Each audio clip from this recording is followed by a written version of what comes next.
Hello guys, हाम्रो दिदीहरू चाहिँ बरगाडदेखि कुकुरमा र बेथेको साग टिप्न आउनु भछ। बेथेको साग खै यस्तो हेलो भन्दिम छ भर्खरै आएको है। हामी चाहिँ अब हेर्दै जाम कति टिपिन्छ थाहा छैन।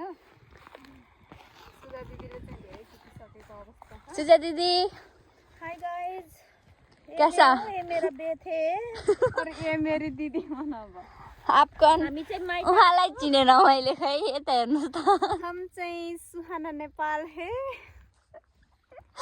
के अरे देउरानी जेठानी देउरानी जेठानी हो नि। युट्युब च्यानल होइन, युट्युब च्यानल बेथेको साग चाहिँ टन्नै रहेछ। साथीहरू खाने भए आउनुहोस्, खाने भए सम्पर्क, बरु डेलिभरी नि हुन्छ है। उसै परे होम डेलिभरी। Home delivery. तर कस्तो राम्रो है यताको भ्यूहरू। घुम्न आउनु रे के दिदी। बेथेको साग खान आउनुहोस्।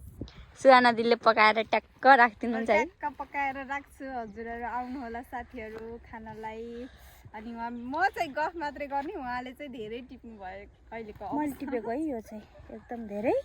म मूल्याङ्कन नि गर्दैछु के कसले कति टिप्दै। ल्याउनुहोस् न हजुरलाई नि देखाम। सुजा दिदी रहेछ के हुँदैछ यहाँ? बेथेको साग टिप्दैछौँ हजुर। म चाहिँ खोजेर हेरौँ। एकदम रमाइलो हुँदैछ तोरीबारीमा। तोरी बारी होइन कि, यो के बारी हो? ए यता पनि तोरी रहेछ है। अनि उहाँ चाहिँ मेरो बुहारी नानी हुनुहुन्छ, अहिलेसम्मको क्यामेराम्यान। अहिलेसम्मको क्यामराम्यान। अनि उहाँ चाहिँ मेरो बहिनी हुनुहुन्छ।